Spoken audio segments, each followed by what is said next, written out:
बांग्लादेश में तख्ता पलट होने के बाद अब इस मामले में होश उड़ा देने वाले खुलासे हो रहे हैं। ये बात तो साफ हो गई है कि बांग्लादेश में तख्ता पलट के पीछे दूसरे देशों का हाथ है।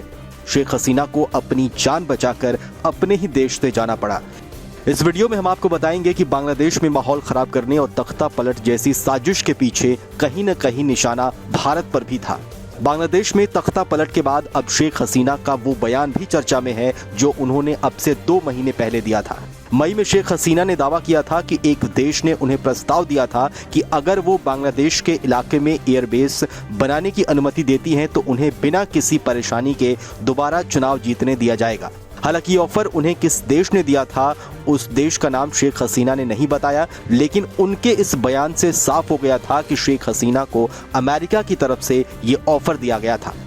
दरअसल अमेरिका बांग्लादेश में अपना सैन्य अड्डा बनाना चाहता था जिससे कि वो एशिया में अपनी मौजूदगी बढ़ा सके। खासकर अमेरिका भारत और उसकी हर गतिविधि पर नजर रखना चाहता था, लेकिन शेख हसीना ने उसके इस प्लान पर पानी फेर दिया, जिसके बाद अमेरिका तिलमिला गया। बांग्लादेश में आज जो कुछ भी हो रहा है, शेख हसीना ने अब से कुछ महीने पहले ही ये तस्वीर साफ कर दिया था कि प्रस्ताव ठुकराने की वजह से आवामी लीग की सरकार मुश्किल में रहती है। उन्होंने दावा किया था कि और भी मुश्किलें आएंगी, लेकिन चिंता की कोई जरूरत नहीं है। अगर मैंने एक खास देश को बांग्लादेश में एयरबेस बनाने की अनुमति दी होती तो मुझे कोई समस्या नहीं होती। इस बयान के 2 महीने बाद ही शेख हसीना को बांग्लादेश की सत्ता छोड़नी पड़ी है। सुरक्षा विशेषज्ञ दावा कर रहे हैं कि अमेरिकी बेस अब भारत के पड़ोस में बनने जा रहा है। शेख हसीना के बेटे साजिब वाजिद ने अपनी मां को सत्ता से हटाए जाने के पीछे बाहरी शक्तियों का हाथ होने की बात कही है। उन्होंने संकेत दिया है कि बांग्लादेश में जो स्थिति बनी है उसके पीछे अमेरिकी गेम प्ले हो सकता है।